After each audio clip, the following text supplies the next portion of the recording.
I walked down to the station with them, and then wandered through the streets of the little town, finally returning to the hotel, where I lay upon the sofa and tried to interest myself in a yellow-back novel. The puny plot of the story was so thin, however, when compared to the deep mystery through which we were groping, and I found my attention wander so continually from the action to the fact, that I at last flung it across the room and gave myself up entirely to a consideration of the events of the day. Supposing that this unhappy young man's story were absolutely true, then what hellish thing, what absolutely unforeseen and extraordinary calamity could have occurred between the time when he parted from his father and the moment when, drawn back by his screams, he rushed into the glade? It was something terrible and deadly. What could it be? Might not the nature of the injuries reveal something to my medical instincts? I rang the bell and called for the weekly county paper, which contained a verbatim account of the inquest. In the surgeon's deposition, it was stated that the posterior third of the left parietal bone and the left half of the occipital bone had been shattered by a heavy blow from a blunt weapon. I marked the spot upon my own head. Clearly such a blow must have been struck from behind. That was to some extent in favor of the accused, as when seen quarreling, he was face to face with his father. Still, it did not go for very much, for the older man might have turned his back before the blow fell. Still, it might be worth while to call Holmes' attention to it. Then there was the peculiar dying reference to a rat. What could that mean? It could not be delirium. A man dying from a sudden blow does not commonly become delirious. No, it was more likely to be an attempt to explain how he met his fate. But what could it indicate? I cudgeled my brains to find some possible explanation. And then the incident of the grey cloth, seen by young McCarthy. If that were true, the murderer must have dropped some part of his dress, presumably his overcoat, in his flight, and must have had the hardihood to return, and to carry it away at the instant, when the son was kneeling with his back turned not a dozen paces off. What a tissue of mysteries and improbabilities the whole thing was! I did not wonder at Lestrade's opinion, and yet I had so much faith in Sherlock Holmes' insight that I could not lose hope as long as every fresh fact seemed to strengthen his conviction of young McCarthy's innocence. It was late before Sherlock Holmes returned. He came back alone, for Lestrade was staying in lodgings in the town. "The glass still keeps very high," he remarked as he sat down. "It is of importance that it should not rain before we are able to go over the ground. On the other hand, a man should be at his very best and keenest for such nice work as that, and I did not wish to do it when fagged by a long journey. I have seen young McCarthy. And what did you learn from him? Nothing. Could he throw no light? None at all. I was inclined to think at one time that he knew who had done it and was screening him or her, but I am convinced now that he is as puzzled as everyone else. He is not a very quick-witted youth, though comely to look at, and I should think sound at heart. I cannot admire his taste," I remarked, "if it is indeed a fact that he was averse to a marriage with so charming a young lady as this Miss Turner. Ah, thereby hangs a rather painful tale. This fellow is madly, insanely in love with her. But some 2 years ago, when he was only a lad, and before he really knew her, for she had been away 5 years at a boarding school, what does the idiot do but get into the clutches of a barmaid in Bristol and marry her at a registry office? No one knows a word of the matter, but you can imagine how maddening it must be to him to be upbraided for not doing what he would give his very eyes to do, but what he knows to be absolutely impossible. It was sheer frenzy of this sort which made him throw his hands up into the air when his father, at their last interview, was goading him on to propose to Miss Turner. On the other hand, he had no means of supporting himself, and his father, who was by all accounts a very hard man, would have thrown him over utterly had he known the truth. It was with his barmaid wife that he had spent the last 3 days in Bristol, and his father did not know where he was. Mark that point. It is of importance. Good has come out of evil, however, for the barmaid, finding from the papers that he is in serious trouble and likely to be hanged, has thrown him over utterly, and has written to him to say that she has a husband already in the Bermuda dockyard, so that there is really no tie between them. I think that that bit of news has consoled young McCarthy for all that he has suffered. But if he is innocent, who has done it? Ah, who? I would call your attention very particularly to 2 points. One is that the murdered man had an appointment with someone at the pool, and that the someone could not have been his son, for his son was away, and he did not know when he would return. The second is that the murdered man was heard to cry, "Ah, coo-ee," before he knew that his son had returned. Those are the crucial points upon which the case depends. And now let us talk about George Meredith, if you please, and we shall leave all minor matters until tomorrow. There was no rain, as Holmes had foretold, and the morning broke bright and cloudless. At 9 o'clock Lestrade called for us with the carriage, and we set off for Hatherley Farm and the Boscombe pool. "There is serious news this morning," Lestrade observed. "It is said that Mr. Turner of the Hall is so ill that his life is despaired of." "An elderly man, I presume?" said Holmes. "About 60, but his constitution has been shattered by his life abroad, and he has been in failing health for some time. This business has had a very bad effect upon him. He was an old friend of McCarthy's, and I may add, a great benefactor to him, for I have learned that he gave him Hatherley Farm rent-free." "Indeed! That is interesting," said Holmes. "Oh, yes. In 100 other ways he has helped him. Everybody about here speaks of his kindness to him." "Really? Does it not strike you as a little singular that this McCarthy, who appears to have had little of his own, and to have been under such obligations to Turner, should still talk of marrying his son to Turner's daughter, who is presumably heiress to the estate, and that in such a very cocksure manner, as if it were merely a case of a proposal, and all else would follow? It is the more strange, since we know that Turner himself was averse to the idea. The daughter told us as much. Do you not deduce something from that?" "We have got to the deductions and the inferences," said Lestrade, winking at me. "I find it hard enough to tackle facts, Holmes, without flying away after theories and fancies." "You are right," said Holmes demurely. "You do find it very hard to tackle the facts. Anyhow, I have grasped one fact which you seem to find it difficult to get hold of," replied Lestrade with some warmth, "and that is that McCarthy Sr. met his death from McCarthy Jr., and that all theories to the contrary are the merest moonshine." "Well, moonshine is a brighter thing than fog," said Holmes, laughing. "But I am very much mistaken if this is not Hatherley Farm upon the left." "Yes, that is it." It was a widespread, comfortable-looking building, 2-storied, slate-roofed, with great yellow blotches of lichen upon the grey walls. The drawn blinds and the smokeless chimneys, however, gave it a stricken look, as though the weight of this horror still lay heavy upon it. We called at the door, when the maid, at Holmes' request, showed us the boots which her master wore at the time of his death, and also a pair of the son's, though not the pair which he had then. Having measured these very carefully from 7 or 8 different points, Holmes desired to be led to the courtyard, from which we all followed the winding track which led to Boscombe Pool.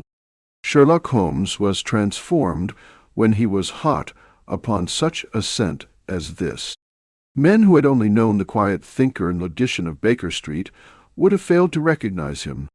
His face flushed and darkened. His brows were drawn into 2 hard black lines, while his eyes shone out from beneath them with a steely glitter.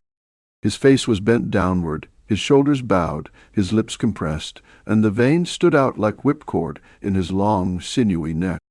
His nostrils seemed to dilate with a purely animal lust for the chase, and his mind was so absolutely concentrated upon the matter before him that a question or remark fell unheeded upon his ears, or at the most only provoked a quick, impatient snarl in reply. Swiftly and silently he made his way along the track which ran through the meadows, and so by way of the woods to the Boscombe pool. It was damp, marshy ground, as is all that district, and there were marks of many feet, both upon the path and amid the short grass which bounded it on either side. Sometimes Holmes would hurry on, sometimes stop dead, and once he made quite a little detour into the meadow. Lestrade and I walked behind him, the detective indifferent and contemptuous, while I watched my friend with the interest which sprang from the conviction that every one of his actions was directed towards a definite end. The Boscombe pool, which is a little reed-girt sheet of water some 50 yards across, is situated at the boundary between the Hatherley farm and the private park of the wealthy Mr. Turner. Above the woods which lined it upon the farther side, we could see the red jutting pinnacles which marked the site of the rich landowner's dwelling. On the Hatherley side of the pool, the woods grew very thick, and there was a narrow belt of sodden grass, 20 paces across between the edge of the trees and the reeds, which lined the lake. Lestrade showed us the exact spot at which the body had been found, and, indeed, so moist was the ground that I could plainly see the traces which had been left by the fall of the stricken man. To Holmes, as I could see by his eager face and peering eyes, very many other things were to be read upon the trampled grass. He ran round like a dog who is picking up a scent, and then turned upon my companion. "What did you go into the pool for?" he asked. "I fished about with a rake. I thought there might be some weapon or other trace. But how on earth— Oh, tut, tut! I have no time. That left foot of yours with its inward twist is all over the place.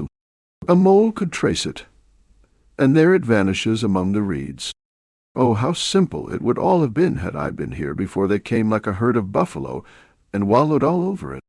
Here is where the party with the lodge-keeper came, and they have covered all tracks for 6 or 8 feet round the body. But here are 3 separate tracks of the same feet." He drew out a lens and lay down upon his waterproof to have a better view, talking all the time rather to himself than to us. "These are young McCarthy's feet. Twice he was walking, and once he ran swiftly, so that the soles are deeply marked and the heels hardly visible. That bears out his story. He ran when he saw his father on the ground. Then here are the father's feet, as he paced up and down. What is this, then? It is the butt end of the gun as the son stood listening. And this? Ha ha! What have we here? Tiptoes. Tiptoes. Square, too, quite unusual boots. They come, they go, they come again. Of course that was for the cloak. Now where did they come from? He ran up and down, sometimes losing, sometimes finding the track until we were well within the edge of the wood, and under the shadow of a great beech, the largest tree in the neighborhood. Holmes traced his way to the farther side of this and lay down once more upon his face, with a little cry of satisfaction. For a long time he remained there, turning over the leaves and dried sticks, gathering up what seemed to me to be dust into an envelope, and examining with his lens not only the ground, but even the bark of the tree as far as he could reach. A jagged stone was lying among the moss, and this also he carefully examined and retained. Then he followed a pathway through the wood until he came to the high road, where all traces were lost. "It has been a case of considerable interest," he remarked, returning to his natural manner. "I fancy that this grey house on the right must be the lodge. I think that I will go in and have a word with Moran, and perhaps write a little note. Having done that, we may drive back to our luncheon. You may walk to the cab, and I shall be with you presently." It was about 10 minutes before we regained our cab and drove back into Ross, Holmes still carrying with him the stone which he had picked up in the wood. "This may interest you, Lestrade," he remarked, holding it out. "The murder was done with it. I see no marks. There are none."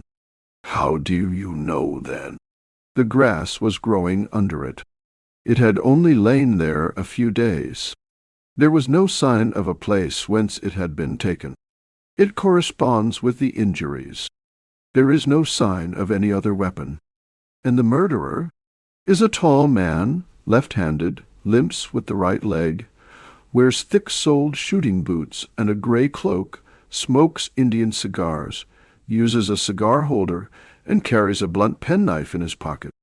There are several other indications, but these may be enough to aid us in our search. Lestrade laughed. "I am afraid that I am still a skeptic," he said. "Theories are all very well, but we have to deal with a hard-headed British jury." "Nous verrons," answered Holmes calmly. "You work your own method, and I shall work mine. I shall be busy this afternoon, and shall probably return to London by the evening train." "And leave your case unfinished?" "No, finished. But the mystery. It is solved." "Who was the criminal, then?" "The gentleman I described." "But who is he? Surely it would not be difficult to find out. This is not such a populous neighborhood." Lestrade shrugged his shoulders. "I am a practical man," he said, "and I really cannot undertake to go about the country looking for a left-handed gentleman with a game leg. I should become the laughing-stock of Scotland Yard." "All right," said Holmes quietly. "I have given you the chance. Here are your lodgings. Goodbye. I shall drop you a line before I leave." Having left Lestrade at his rooms, we drove to our hotel, where we found lunch upon the table. Holmes was silent and buried in thought, with a pained expression upon his face, as one who finds himself in a perplexing position. "Look here, Watson," he said, when the cloth was cleared, "just sit down in this chair and let me preach to you for a little ease. I don't know quite what to do, and I should value your advice. Light a cigar and let me expound." "Pray do so." "Well, now, in considering this case, there are 2 points about young McCarthy's narrative which struck us both instantly, although they impressed me in his favor and you against him. One was the fact that his father should, according to his account, cry, 'Ah, cooey,' before seeing him. The other was his singular dying reference to a rat. He mumbled several words. You understand. But that was all that caught the son's ear. Now from this double point our research must commence, and we will begin it by presuming that what the lad says is absolutely true. What of this a cooey, then? Well, obviously it could not have been meant for the son. The son, as far as he knew, was in Bristol. It was mere chance that he was within earshot. The a cooey was meant to attract the attention of whoever it was that he had the appointment with there. But an cooey is a distinctly Australian cry, and one which is used between Australians. There is a strong presumption that the person whom McCarthy expected to meet him at Boscombe was someone who had been in Australia. What of the rat, then? Sherlock Holmes took a folded paper from his pocket and flattened it out on the table. "This is a map of the colony of Victoria," he said. "I wired to Bristol for it last night." He put his hand over a part of the map. "What do you read?" "A rat," I read. "And now?" He raised his hand. "Ballarat." "Quite so." That was the word the man uttered, and of which his son only caught the last 2 syllables. He was trying to utter the name of his murderer. So and so, of Ballarat. "It is wonderful," I exclaimed. "It is obvious. And now, you see, I had narrowed the field down considerably. The possession of a grey garment was a third point which, granting the son's statement to be correct, was a certainty. We have come now out of mere vagueness to the definite conception of an Australian from Ballarat with a grey cloak. Certainly. And one who was at home in the district, for the pool can only be approached by the farm or by the estate, where strangers could hardly wander. Quite so. Then comes our expedition of today. By an examination of the ground, I gained the trifling details which I gave to that imbecile Lestrade, as to the personality of the criminal. But how did you gain them? You know my method. It is founded upon the observation of trifles. His height I know that you might roughly judge from the length of his stride. His boots, too, might be told from their traces. Yes, they were peculiar boots. But his lameness. The impression of his right foot was always less distinct than his lefty. He put less weight upon it. Why? Because he limped, he was lame. But his left-handedness. You were yourself struck by the nature of the injury as recorded by the surgeon. At the inquest, the blow was struck from immediately behind, and yet was upon the left side. Now, how can that be, unless it were by a left-handed man? He had stood behind that tree during the interview between the father and son. He had even smoked there. I found the ash of a cigar, which my special knowledge of tobacco ashes enables me to pronounce as an Indian cigar. I have, as you know, devoted some attention to this, and written a little monograph on the ashes of 140 different varieties of pipe, cigar, and cigarette tobacco. Having found the ash, I then looked round and discovered the stump among the moss where he had tossed it. It was an Indian cigar, of the variety which are rolled in Rotterdam, and a cigar-holder. I could see that the end had not been in his mouth. Therefore he used a holder. The tip had been cut off, not bitten off, but the cut was not a clean one, so I deduced a blunt penknife. "Holmes," I said, "you have drawn a net round this man from which he cannot escape, and you have saved an innocent human life, as truly as if you had cut the cord which was hanging him. I see the direction in which all this points." "The culprit is Mr. John Turner," cried the hotel waiter, opening the door of our sitting-room and ushering in a visitor. The man who entered was a strange and impressive figure.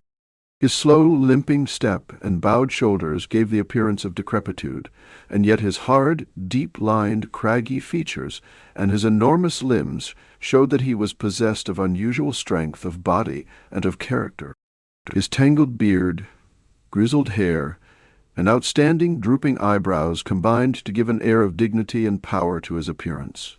But his face was of an ashen white, while his lips and the corners of his nostrils were tinged with a shade of blue. It was clear to me at a glance that he was in the grip of some deadly and chronic disease.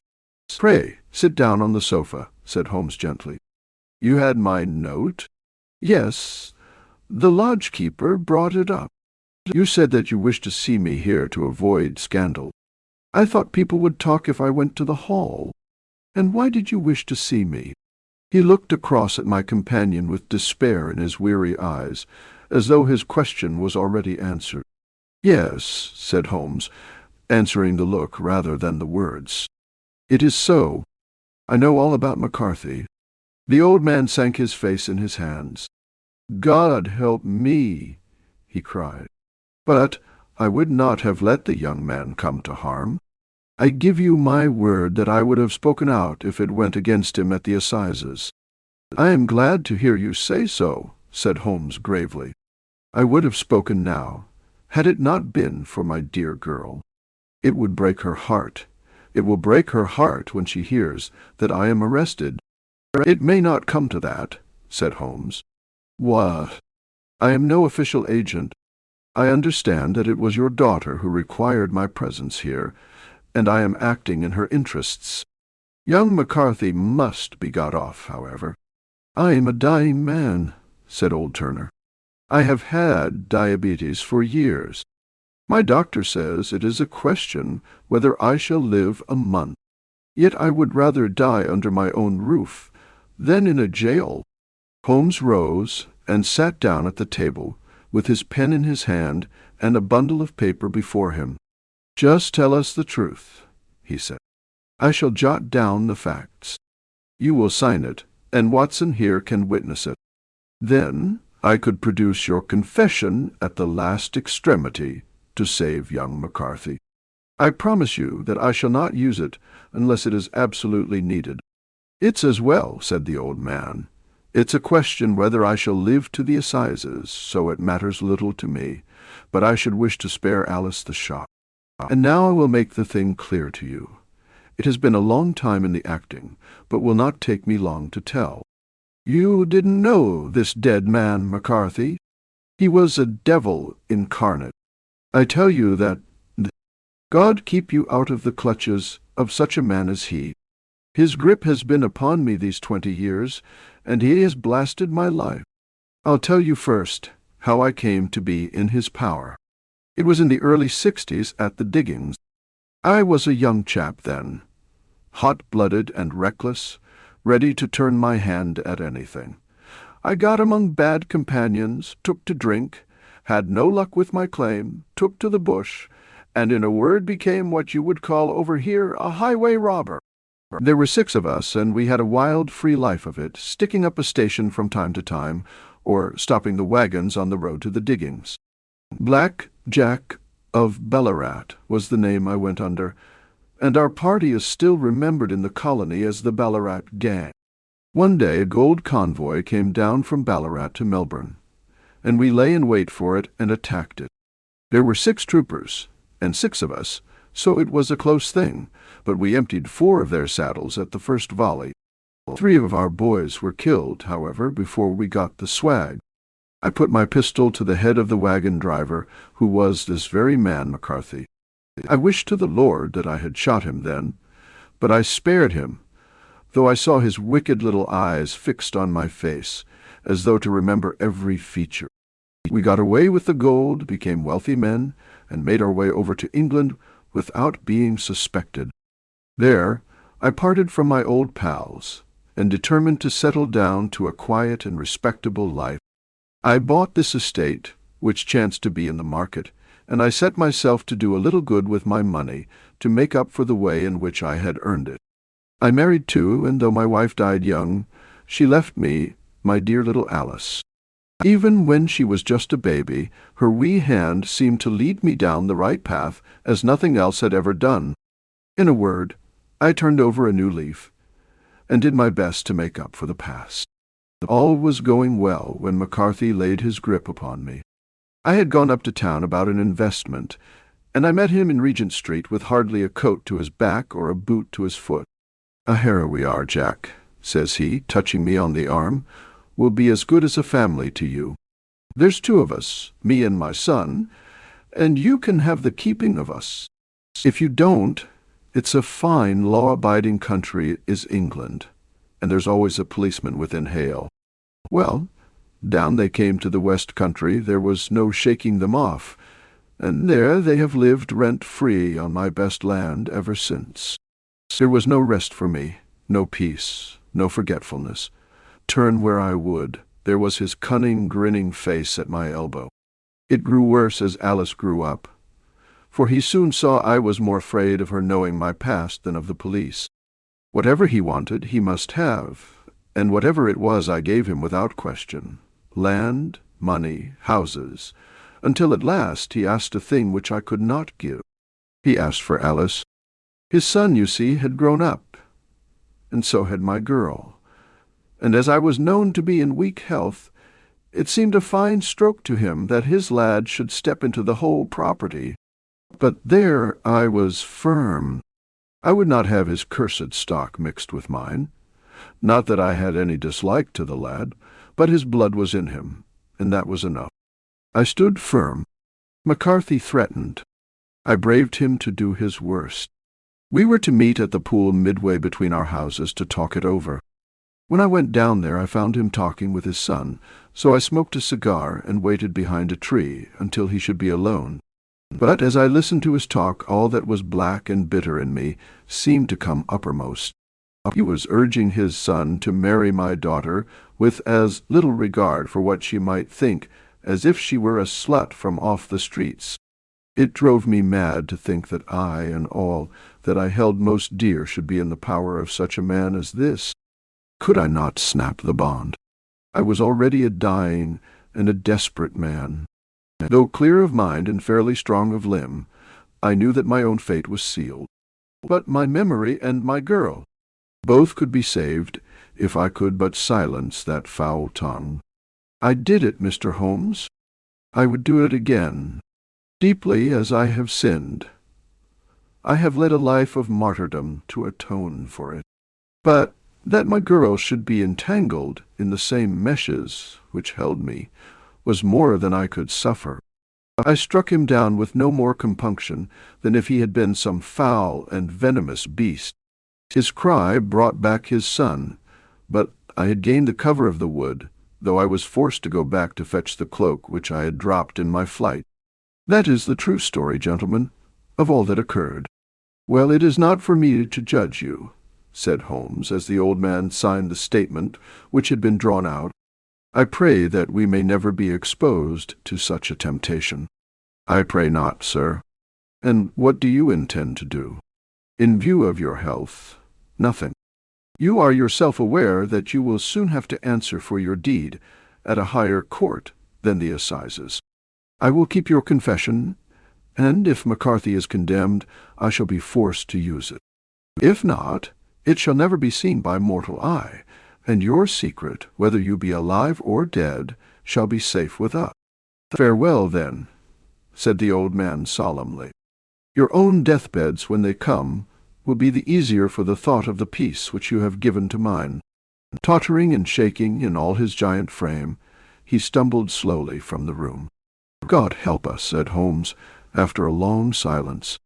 Why does fate play such tricks with poor, helpless worms? I never hear of such a case as this that I do not think of Baxter's words and say, "Ah, there, but for the grace of God goes Sherlock Holmes." James McCarthy was acquitted at the assizes on the strength of a number of objections which had been drawn out by Holmes and submitted to the defending counsel. Old Turner lived for 7 months after our interview, but he is now dead, and there is every prospect that the son and daughter may come to live happily together in ignorance of the black cloud which rests upon their past.